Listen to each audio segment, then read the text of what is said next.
Assalamualaikum warahmatullahi wabarakatuh. Salam sejahtera untuk kita semua. Ibu doakan semoga anak-anak ibu selalu sehat dan tetap semangat. Bertemu lagi bersama ibu dalam pembelajaran matematika, yaitu Bu Melpi Oktria. Baik anak-anak ibu, kita akan melanjutkan materi kita yang sebelumnya. Sebelumnya kita telah membahas tentang bilangan bulat, tepatnya tentang penjumlahan dan pengurangan bilangan bulat. Nah, pada pertemuan kali ini kita akan membahas lagi perkalian dan pembagian bilangan bulat. Tentunya ini bukan hal yang asing bagi anak-anak ibu. Anak-anak ibu sudah pasti bisa, sudah pasti tahu karena ini sudah sering dibahas ketika waktu SD. Yang pertama, kita akan membahas perkalian bilangan bulat. Apa itu perkalian? Perkalian bilangan bulat itu sama artinya dengan penambahan berulang ya, penambahan berulang. Jadi secara umum jika ada dua bilangan sembarang, bilangan bulat sembarang, yaitu misalnya A dan B. Nah, jika A dikali B ya, itu artinya menjumlahkan B sebanyak A kali ya.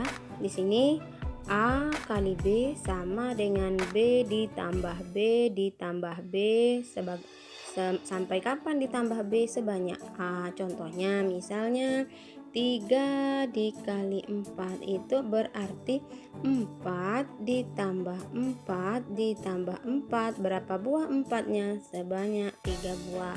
Itulah yang dimaksud dengan perkalian. Kemudian kita lanjutkan. Ini ada tabel perkalian tanda ya. Tentunya karena bilangan bulat itu terdiri dari bilangan bulat positif, bilangan bulat negatif, dan juga nol. Kita sudah bahas pada pertemuan pertama. Maka tentunya kita harus tahu ya perkalian tanda ini ya. Tentunya positif dikali positif sama dengan positif, positif dikali negatif sama dengan negatif, negatif dikali positif sama dengan negatif, negatif dikali negatif sama dengan positif.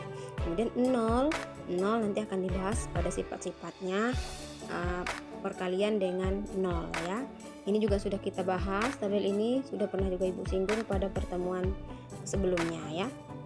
Oke, kita masuk kepada sifat-sifat perkalian pada bilangan bulat. Yang pertama sifat komutatif. Sifat komutatif itu yaitu sifat pertukaran.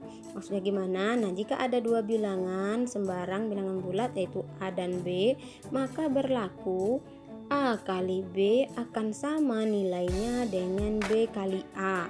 Contohnya nomor 1, 3 kali 5 itu sama dengan 15.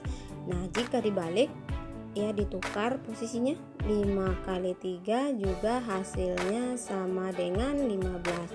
Itulah yang dimaksud dengan sifat komutatif, pertukaran. Itu juga dengan contoh yang kedua.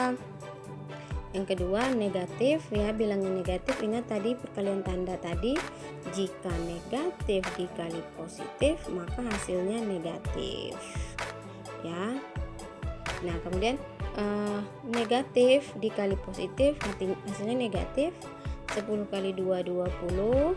Kemudian kalau dibalik ya, 2 dipindah tempatkan, 2 kali negatif 10 juga hasilnya negatif 20. Itulah yang disebut dengan sifat komutatif. Oke, kita masuk pada sifat yang kedua, sifat selanjutnya yaitu sifat asosiatif. Apa yang dimaksud dengan sifat asosiatif? Nah, jika ada 3 bilangan sembarang, kita anggap namanya 3 bilangan itu adalah bilangan A, B, dan C, maka berlaku A kali B, A dengan B dulu yang dikali, kemudian dikalikan dengan C, akan sama nilainya dengan B dan C yang dikali dulu, hasilnya nanti baru dikalikan dengan A, itu akan sama nilainya. Itulah yang disebut dengan sifat asosiatif atau pengelompokan.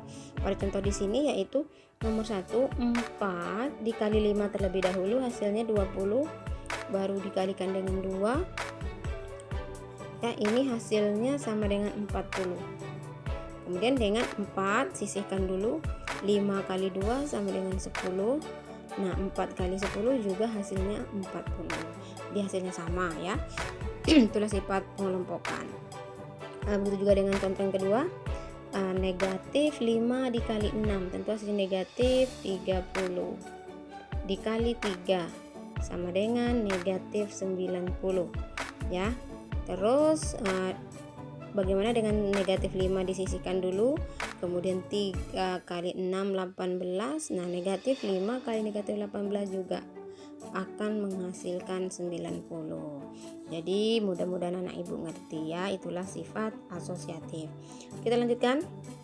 Selanjutnya sifat distributif. Apa itu distributif? Distributif sama dengan penyebaran ya. Jadi ada dua. Pertama sifat distributif perkalian terhadap penjumlahan. Yang kedua terhadap pengurangan. Nah sekarang kita bahas nomor satu dulu, terhadap penjumlahan. Jadi jika tiga bilangan A, B, dan C bilangan bulat sembarang, maka berlaku jika A dikali B tambah C, maka A sama artinya dengan A kali B ditambah A kali C ya. Kita lihat ini rumusnya ya, kita lihat contohnya. 4 kali 6 ditambah 5, berarti pertama dikerjakan adalah 4 kali 6 24, kemudian ditambah 4 kali 5 20, hasilnya baru ditambah 24 ditambah 20 sama dengan 44. Oke, kita lanjutkan sifat distributif. Sifat distributif perkalian terhadap pengurangan. Perbedaannya di mana dengan penjumlahannya di sini? Ya, tandanya saja A kali B kurang C sama dengan A kali B dikurang A kali C. Kita lihat contohnya. Min 5 dikali 4 kurang 3. Pertama kita akan mengalihkan min 5 kali 4 dulu sama dengan min 20.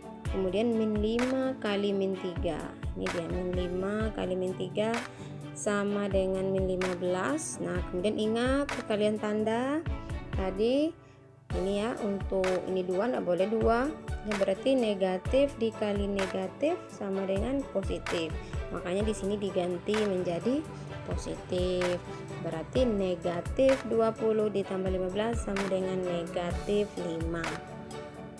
Itulah sifat distributif perkalian. Yang keempat adalah sifat tertutup. Maksudnya gimana?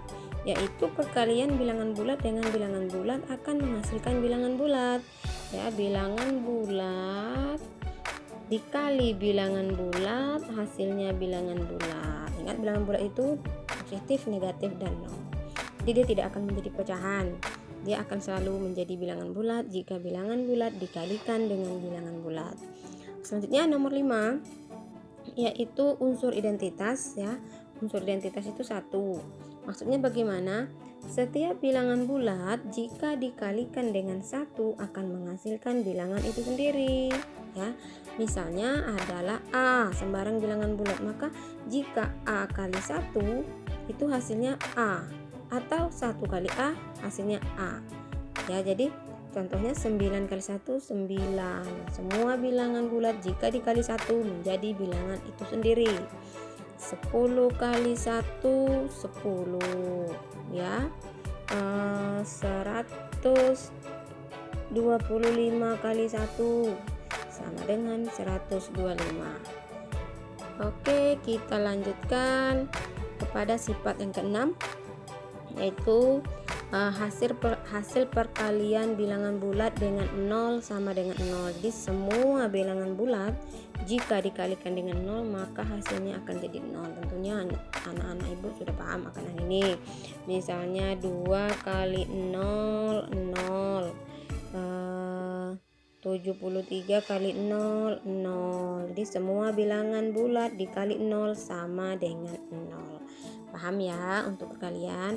Sekarang kita masuk kepada pembagian bilangan bulat. Secara umum jika A, B, dan C adalah bilangan bulat, nah maka jika A kali B sama dengan C, maka kalau kita mau mencari A, tentunya C dibagi B.